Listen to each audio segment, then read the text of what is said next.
Welcome back. MUDA ಹಗರಣ, ವಾಲ್ಮೀಕಿ ನಿಗಮದ ಬ್ರಹ್ಮಾಂಡ ಭ್ರಷ್ಟಾಚಾರ, ಇದೀಗ ಕೇಳೋಕೆ ಸಿಗ್ತಾ ಇರುವ ವರ್ಗಾವಣೆ ದಂಧೆ ಆರೋಪ.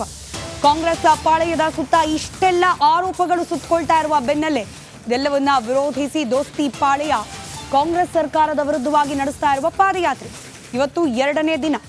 ಬಿಡದಿಯಿಂದ ಕೆಂಗಲ್ವರೆಗೂ ಸಾಗುತ್ತೆ ಪಾದಯಾತ್ರೆ. ಪಾದಯಾತ್ರೆ ಸಂದರ್ಭದಲ್ಲಿ ಡಿಕೆ ಶಿವಕುಮಾರ್ ಅವರ ವಿರುದ್ಧವಾಗಿ ಕೆಂಡಾಮಂಡಲವಾಗಿ ಮಾತನಾಡಿದ್ದಾರೆ ಕುಮಾರಸ್ವಾಮಿ. ಓಪನ್ ಸವಾಲ್ ಹಾಕಿದ್ದಾರೆ.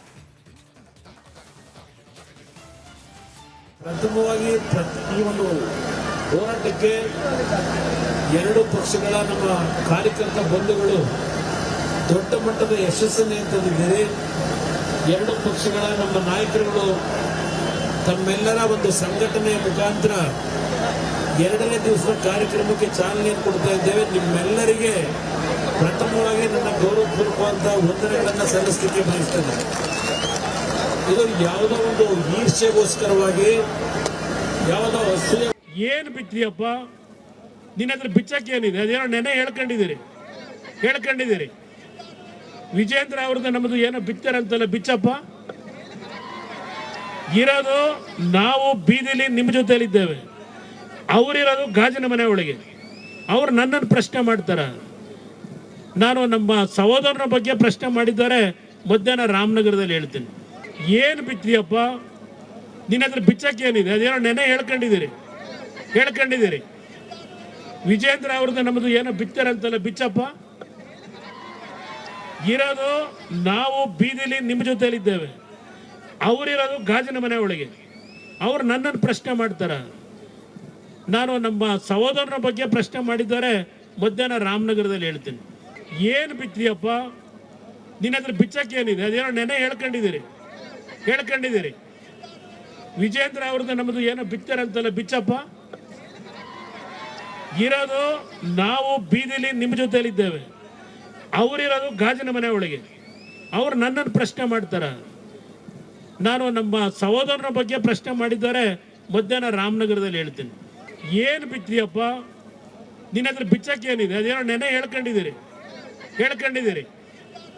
ವಿಜೇಂದ್ರ ಅವ್ರದ್ದು ಸಾಧ್ಯ ಆಗ್ತಾ ಇಲ್ಲ. ಇದರ ಪರಿಣಾಮ ಬರೋಬ್ಬರಿ 2 ಕಿಲೋಮೀಟರ್ ರಾಷ್ಟ್ರೀಯ ಹೆದ್ದಾರಿ 63ರಲ್ಲಿ ಬರೋಬ್ಬರಿ 2 ಕಿಲೋಮೀಟರ್ನಷ್ಟು ಟ್ರಾಫಿಕ್ ಜಾಮ್ ಉಂಟಾಗಿದೆ ಅನ್ನೋ ಮಾಹಿತಿ ಲಭ್ಯವಾಗ್ತಾ ಇದೆ.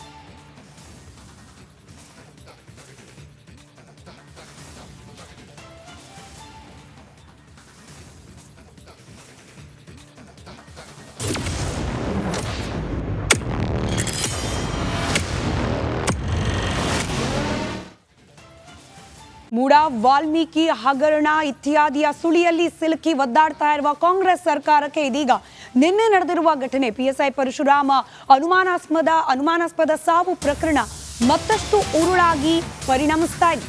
ಸಿದ್ದು ಸರ್ಕಾರಕ್ಕೆ ಇದು ಮತ್ತೊಂದು ಉರುಳಾಗಿ ಪರಿಣಮಿಸಿದೆ. ಪಿಎಸ್ಐ ಪರಶುರಾಮ್ ಸಾವು ಕೇಸ್ ವರ್ಗಾವಣೆ ದಂಧೆಗೆ ಪರಶುರಾಮ್ ಬಲಿಯಾದ್ರ ಅನ್ನೋ ಅನುಮಾನ. ಅವರ ಪತ್ನಿ ಇದನ್ನ ಬಹಿರಂಗವಾಗಿ ಹೇಳಿಕೆ ನೀಡಿದ್ದಾರೆ. ಎಂಎಲ್ಎ ಹಾಗೆ ಆತನ ಪುತ್ರನನ್ನ ಬಂಧಿಸಿ ಅಂತ ಹೇಳಿ ಪರಿಪರಿಯಾಗಿ ಬೇಡ್ಕೊಂಡಿದ್ದಾರೆ ಪರಶುರಾಮ್ ಪತ್ನಿ.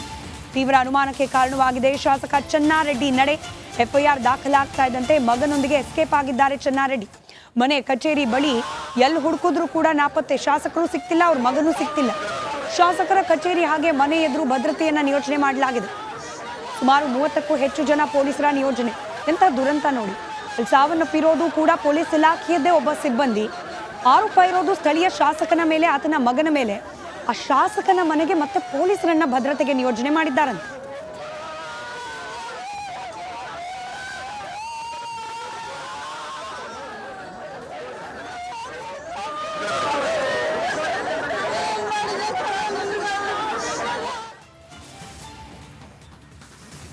ಪಿಎಸ್ಐ ಪರಶುರಾಮ್ ಅವರ ಅನುಮಾನಾಸ್ಪದ ಸಾವು ಪ್ರಕರಣ ಬೆಳಕಿಗೆ ಬರ್ತಾ ಇದ್ದಂತೆ ಯಾದಗಿರಿ ಜಿಲ್ಲೆಯಲ್ಲಿ ವರ್ಗಾವಣೆ ದಂಧೆ ತಾಂಡವವಾಡ್ತಿದ್ಯಾ ಅನ್ನೋ ಅನುಮಾನ.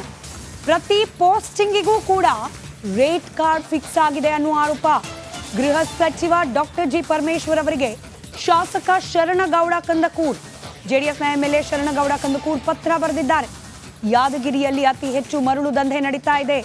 ಹೀಗಾಗಿ ಲಕ್ಷ ಹಣವನ್ನ ನೀಡಿ ಯಾದಗಿರಿಗೆ ಬರ್ತಾ ಇದ್ದಾರೆ ಅಧಿಕಾರಿಗಳು. ರೇಟ್ ಕಾರ್ಡ್ ಫಿಕ್ಸ್ ಆಗೋಗಿದೆ. ಇಂತಿಂತ ಹುದ್ದೆಗೆ ಇಷ್ಟಿಷ್ಟು ಹಣ ಅಂತ ಹೇಳಿ. ಪಿಎಸ್ಐಗೆ 20 ಲಕ್ಷ, ಸಿಪಿಐಗೆ 40 ಲಕ್ಷ, ಡಿವೈಎಸ್ಪಿಗೆ 50 ಲಕ್ಷ, ಪ್ರತಿ ಪೋಸ್ಟಿಂಗಿಗೆ ರೇಟ್ ಕಾರ್ಡ್ ಫಿಕ್ಸ್ ಆಗಿದೆ ಅಂತ ಹೇಳಿ ಪತ್ರ ಬರೆದಿದ್ದಾರೆ ಶರಣಗೌಡ ಕಂದಕೂರ್.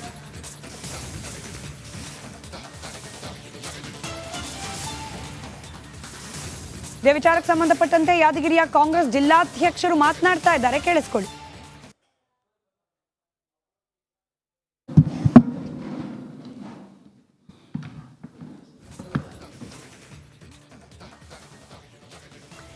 ಕೆಲವೇ ಕ್ಷಣಗಳಲ್ಲಿ ಈ PSI ಪರಶುರಾಮ್ ಅವರ ಅನುಮಾನಾಸ್ಪದ ಸಾವು ವಿಚಾರಕ್ಕೆ ಸಂಬಂಧಪಟ್ಟಂತೆ ಏನು ಕಾಂಗ್ರೆಸ್ ಮೇಲೆ ಗುರುತರ ಆರೋಪ ಕೇಳೋಕೆ ಸಿಗ್ತಾ ಇದೆ.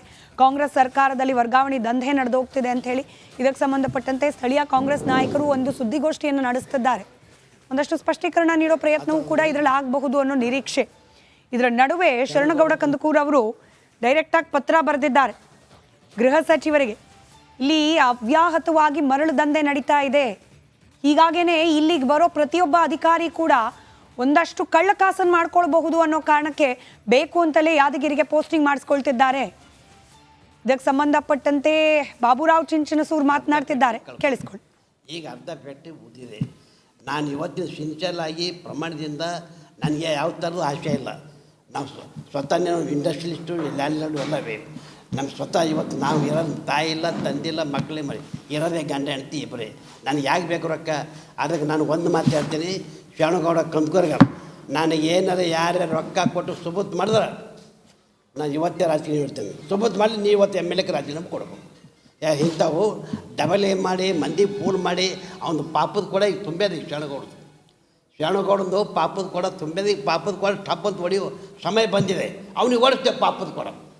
ನಾವು ನೋಡ್ರಿ, ನಾವು ಇಲ್ಲಿ ತನಕ ಒಂದು ಮಾತು ಯಾರ ಮೇಲೆ ನಾವು ಟೀಕಾ ಮಾಡಿಲ್ಲ. ನಾವು ಒಬ್ಬರ ಮೇಲೆ ನಾನು 50 ವರ್ಷ 35 ವರ್ಷ ರಾಜಕೀಯ ಮೇಲೆ ನಾವು ಒಬ್ಬರ ಮೇಲೆ ನಾನು ಟೀಕಾ ಮಾಡಿಲ್ಲ. ನಂದು ತೆರೆದ ಇತಿಹಾಸ ಇದೆ, ತೆರೆದ ಪುಸ್ತಕ ಇದೆ. ನನಗೇನು ಬಿಚ್ಚೆ ಬೇಡ. ನಾನೇ ಇದು ಪಾಪದ ಪುಣ್ಯದ ಕೈ, ಕೋಟುಗಳೇ ದಾನ ಧರ್ಮ ಮಾಡಿದ ಕೈ ನನ್ನ ಮೇಲೆ ಸುಳ್ಳು ಆರೋಪ ಮಾಡಿದಾನ. ಅದಕ್ಕೆ ನಾವು ಒಂದೇ ಮಾತು ಹೇಳ್ತೀನಿ, ಅವ ಅಪ್ಪ ಹುಟ್ಟಿನಂದ್ರೆ ನಾನು ರೊಕ್ಕ ಕೊಟ್ಟಿದ್ದು ಸೂಟ್ ಮಾಡಿದ್ರೆ ಇವತ್ತು ನಾನು ರಾಜಕೀಯ ಬಿಡ್ತೀನಿ. ಒಳ್ಳೆಯ ನಾವು MLA ರಾಜೀನಾಮೆ ಕೊಡು, ಇಷ್ಟೇ ನಾವು ಸವಾಲು ಆಗ್ತಾಯಿತ್ತು.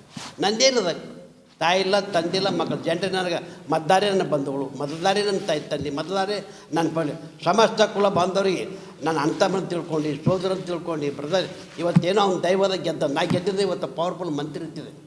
ನಾ ಹಿಂದಕ್ಕೆ ಮಂತ್ರಿ ಇದ್ದಾಗೂ ಸಹಿತ ಎಲ್ಲ ಸಿಂಚಲಾಗಿ ಪ್ರಮಾಣ ಸಣ್ಣವ್ರ ಬರಲಿ ದೊಡ್ಡವ್ರ ಬರಲಿ ಸಮಸ್ತ ಕುಲ ಬಂದು ಒಳ್ಳೆ ಪ್ರೇಮದಿಂದ, ಪ್ರೀತಿಯಿಂದ, ವಿನಯದಿಂದ, ಸೌಜನ್ಯದಿಂದ ಸಮಸ್ತ ಕುಲ ಬಂದು ಸೇವೆ ಮಾಡಿದ್ದೀನಿ. ನಮ್ಮದು ತೆರೆದ ಇತಿಹಾಸ ಇದೆ, ತೆರೆದ ಪುಸ್ತಕ ಇದೆ, ತೆರೆದ ಕನ್ನಡ ಇದೆ, ತೆರೆದಿತ್ತು. ಯಾರ್ಯಾರು ಬಟ್ಟು ಮಾಡಿ ತೋರಿಸಬಿಲ್ಲ. ಇವತ್ತು ನಾವು ಅಧ್ಯಕ್ಷರು ಒಳ್ಳೆಯ ಪಕ್ಷ ಸೋಲ ಚೆನ್ನಾಗಿ ಕೆಲಸ ಮಾಡ್ತಾ ಇದ್ದಾರೆ. ಇವತ್ತು ನಮ್ಮ